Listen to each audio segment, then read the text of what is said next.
Boo! Aha, did I get ya? Hey guys, CrossFlux here with another Yu-Gi-Oh! Deck profile. This week, I wanted to play some pranks, so I figured I'd run one of my favorite archetypes, Ghostrick. Not only are these little monsters cute, but they love to play hide-and-seek with their opponent. They're a tricky archetype to use, and there are several ways to build a deck around them. I'm going for a more stally/lockdown variant, as I feel it's probably the most likely to succeed against my Week 4 opponent in the Sparkman Yugitube Dueling Tourney. This week I'm facing off against Yataguam, so stay tuned for that. Also, quick shout out to Sparkman for organizing this tournament, and for our generous sponsors, Orica Shop, Astor's World, Top Sleeves TCG, and Game Day Toys and Games. Alright, enough stalling. Let's get on to the real stalling, the deck profile itself. Let's begin with the monsters. But before I go into specifics, let me briefly cover each of the abilities unique to the Ghostrick archetype as a whole. They each have flip effects, although they're not treated as flip monsters. Weird. Also, in the same vein as the original Golem Sentry, each Ghostrick can, once per turn, flip itself face down. Up first is the newest addition to the Ghostrick roster, Siren. When flipped up, she mills herself by 2 cards. Then, if at least one of them was a Ghostrick card, we can either search for a Ghostrick spell or trap, or we can Book of Moon an opposing monster. The versatile effects are nice here, and I can foresee using either of them, although I'm most likely going to be grabbing another card for use later. This deck is approximately 50% Ghostrick cards, so odds are that her secondary effect will be triggered. Our next card is crucial to our major win condition, Ghostrick Skeleton. This little guy does the opposite of Siren by milling our opponent. Normally this is a bad thing, since we don't want to be filling our opponent's grave, but not to worry. The cards that Skeleton reaps are banished face down, perhaps the most permanent way of removing a card from an opponent's deck. Since the number of cards this guy takes off the top is dependent on the current number of Ghostrick monsters face up, you'll want to flip him up last, after you flip summoned your other Ghostricks. Between stalling and reaping our opponent's deck, you can see that our main win condition is through deck out. I know, not a very elegant approach, but I am a sucker for alternate win conditions. And we've got a juicy secondary win condition in this deck as well. Spoilers. Anywho, up next is Jiangshi. This little cutie hopped her way into my heart when I first saw her. She's like an adopted daughter to me. But what does she do for the deck? Well, she's Irota. Once flipped, she can add a Ghostrick monster from deck to hand, provided the level of that monster is less than or equal to the number of face-up Ghostricks on board. So usually we can only grab the level 1 or 2 monsters, but occasionally we're lucky enough to search out a copy of Skeleton. Ghostrick Fairy helps us in the grind game by recurring some lost resources. Upon being flipped, we get to set a Ghostrick card from our grave, monster, spell, or even trap. But the card is banished when it leaves the field. This is fine, since if we're resetting a monster, we may end up using it as overlay material, getting around the banish stipulation. In addition to recurring a resource, Fairy can also set our opponent's field. Obviously, Link monsters are immune to this, but the Ghostricks as a whole struggle against Link monsters. I'll talk about our workarounds to this later. Ghostrick Doll is another massive field setter. She's a bit on the slow side though, as her effect only resolves in the end phase. Still, after being flipped, assuming we can survive for the rest of the turn, every monster on the field's gonna get set. Then we can bring out a Ghostrick from the deck with a level equal to or less than the number of cards set face down by her effect. In my opinion, the level 1 Ghostricks are the easiest to use and to swarm the field with. They differ from the brothers and sisters in that they don't really possess flip effects. Instead, they function more like hand traps. Specter summons himself face down whenever a Ghostrick dies, and then replaces himself with a card draw. Neat for consistency and maintaining field presence. Lantern will negate an attack, and adds himself as an additional body on board. Finally, Mary is a generic searcher for the archetype, but she's reactive rather than proactive. we have to discard her whenever we suffer damage in order to get the search. That's it for the Ghostricks, but there are still 4 more monsters left in the deck. Triple Ash Blossom is the most generic hand trap we have access to. We can always side her out for better choices depending on our matchup. And finally, a spicy tech of mine is Morphing Jar. Whoops, sorry, wrong video. Morphing Jar. He is slow since he's a flip monster, but he fits with the theme and can help fix our hand, while also whittling our opponent's deck down just a little bit more. Moving on to the spells. I'm rocking as many draw cards as I can, since this deck doesn't have a lot of ways to plus an advantage. Not only that, but I want to see as many cards as I can so that I can get the answers to my opponent's board. Wait, am I really going into extreme detail as to why I run draw cards in a Yu-Gi-Oh deck profile? Ay ay ay. Anyways, Triple Allure works wonders, since practically every monster is dark. Upstart is a generic draw card, since we don't care about our opponent's life points. One Day of Peace serves many purposes. It digs us 1 card deeper into our deck, it digs our opponent 1 card deeper into their demise, and it stalls the game for at least 1 more turn. Our last draw card is Morphing Jar in spell form, Card Destruction. It's not great, since it's a -1 in terms of advantage, but it can still help us fix our hand while emptying out our opponent's deck.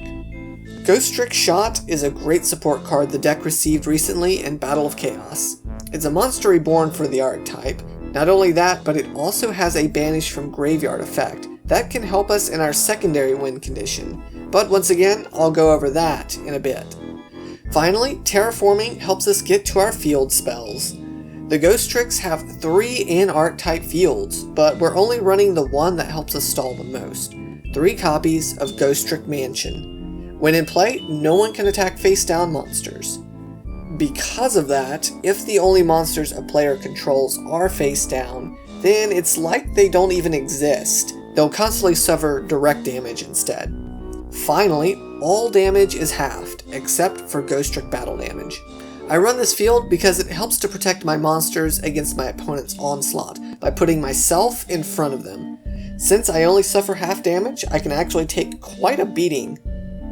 But Terraforming doesn't just help us get to our 3 copies of Mansion. It also gets us to our 3 copies of Mystic Mine. Yeah. Ugh, your boos mean nothing. I read YouTube comments, I know what makes you cheer. Alright, forget the Mystic Mine. We're talking about traps now, the heart and soul of the deck. We run multiple copies of each of our stunning traps, so of course we're rocking Triple Trap Trick. Say that 5 times fast. The ability to just access any trap from our deck is really good. Now, what are our traps? Well, Triple Floodgate Trap Hole. I feel this card is underrated. Flipping a card face down can be devastating on a deck's normal summon. Since the card can't really be used as material for Link, Synchro, or Xyz summoning while it's face down, this can hurt more than it may seem. Not only that, but the card hit by this hole stays face down forever, possibly leading to a clogged field. See, keep in mind, we don't really want to nuke our opponent's field. With Mystic Mine, we want our opponent to have more monsters than us. Therefore, we want ways of permanently neutering our threats, rather than straight up eliminating them. Similar to Floodgate, we're also rocking Triple Quaking Mirror Force. Battle traps are fairly outdated these days, but if a deck isn't expecting it, it can hit surprisingly hard. This is a massive field setter that, like with Floodgate, will permanently set those cards affected. Ghostrick Scare is our main in-archetype trap. Like the other traps in our lineup, this card is used primarily for setting our opponent's board, but this also allows us to flip up our Ghostricks during our opponent's turn, possibly triggering their flip effects. The other Ghostrick trap we run is Ghostrick Renovation. This allows us to trade our mansion in for a Mystic Mine, meaning it's essentially a second copy of Metaverse, which we are also running, by the way. Like with Ghostrick Shot, it also has a Banish from Grave effect, crucial to our secondary win con. Alright, I've been hinting at our secondary win condition for quite a while now. Let's go ahead and get into it by covering our extra deck. There are 4 different Ghostrick Xyz monsters, since there are 4 levels of main deck monsters. Our rank 1 option is the one that will probably summon most frequently. Dullahan is a shrink on legs. Our rank 2 option is Socuteboss. A very clever pun, but unfortunately not that great of a card for us. She can pop a card and prevent that zone from being used, but again, we don't really want to get rid of our opponent's monsters. She's still an option for if we can't get Mystic Mine to stick for whatever reason. The rank 3 monster of our deck is Alucard. He can pop any set card, but since that card can just be chained, that means it's not quite the best removal out there. Now keep in mind, none of our main Ghostrick Xyz monsters are going to be on the field for long, since 9 times out of 10, we're just going to immediately rank them up into our rank 4 Angel of Mischief. This chick can rank up for any of our other Ghostrick cards, so she's very easy to make. She also has 2 abilities that are only soft once per turns. This is important once we go into the combos and strategies portion of the video. For now, here's what she does. She can attach a Ghostrick card from hand to herself as additional material. Also, by detaching a mat, she can fetch a Ghostrick spell or trap from deck to hand. The perfect materials for her to detach are either Dullahan or Alucard, since they both have effects that trigger when they're sent to grave by any means. They will both grab a Ghostrick card from our grave and add it back to hand. Now, back to our Angel. She is our secondary win condition because of her continuous effect that reads, whenever she has 10 Xyz materials, I win the duel. Now, this takes a lot of legwork to pull off, but is satisfying. There are many combos in this deck that can expedite this win condition, and I'll get into them shortly, but first let's finish looking at the extra deck. Zeus is in here because I include him in any Xyz based deck. Again, we don't usually want to be nuking the field, but we may want to in weird situations, so having the option is nice. The last 2 slots go to another new support card from Battle of Chaos, Ghostrick Festival. This is a Link 1 monster that can be summoned with any face-down Ghostrick. With 0 attack, it better have a good effect. Well, when attacked, it can tag out for any other Ghostrick from deck. It's an alright effect, I suppose, but the other effect is better in other Ghostrick builds. As long as there's a Ghostrick field in play, my Ghostricks can attack directly. Well, I'm not going to be attacking, so that's effectively useless for me. I basically just run this card because it lets me turn a useless at the moment Ghostrick into a card that I can tag out for any other. Alright, I'm going to quickly breeze through the side deck. I want to keep running stall cards and things that can deal with problematic monsters, specifically links. Summon Limit can put a damper on super aggressive strategies. Although I can sometimes special a few times each turn myself, I am definitely more equipped to handling the limited number of summons than my opponent is. Ghost Spell and Effect Veiler are alternative hand traps to swap Ash Blossom out for. Feather Duster can clear problematic back row, while Gamma Seal can deal with annoying stuff like Dragoon and DPE. Finally, Triple Phantasme helps us deal with Link monsters, at least a little bit.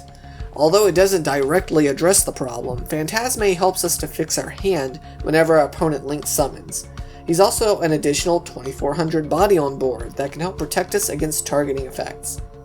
There were a ton of other cards that I wanted to include, but didn't, because this is already a 50 card deck.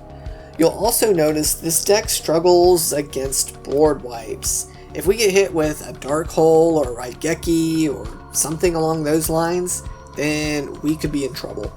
For example, Dark Bribe seems like an okay choice in this deck since it can stop board wipes while also thinning our opponent's deck out a bit.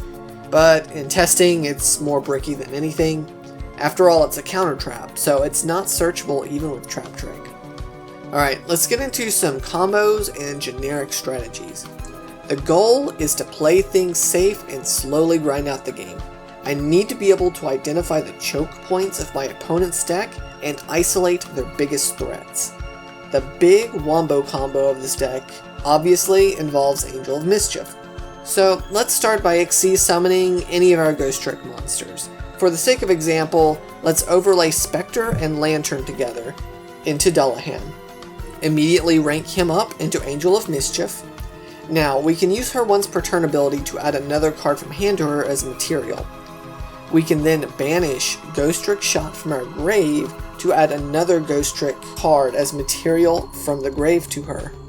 Let's also banish Renovation while we're at it, to Xyz summon a new Ghostrick, transferring all of the previous monster's material to the new ones. So we'll convert Angel of Mischief into something like Alucard. Next, we'll re-rank him up into another Angel. Since her attaching ability is a soft once per turn, we can then use it to attach another card from hand to her. This puts her at 7 mats within 1 turn. This puts our opponent on quite a short timer. Now, you guys know I prefer more control-based strategies, but even this one is more passive than others. Ghostricks are fun and have a few unique gimmicks, but they are pretty slow. I just gotta hope that I can get an early advantage and be able to maintain it by keeping my opponent on lockdown. Please let me know in the comments below about any changes that you would make to this deck. Also, be sure to check out my duel with Yataguam to see the performance of this list. It's not Halloween, but here's hoping my tricks wind up with me earning a treat. Until next time, have a blessed day.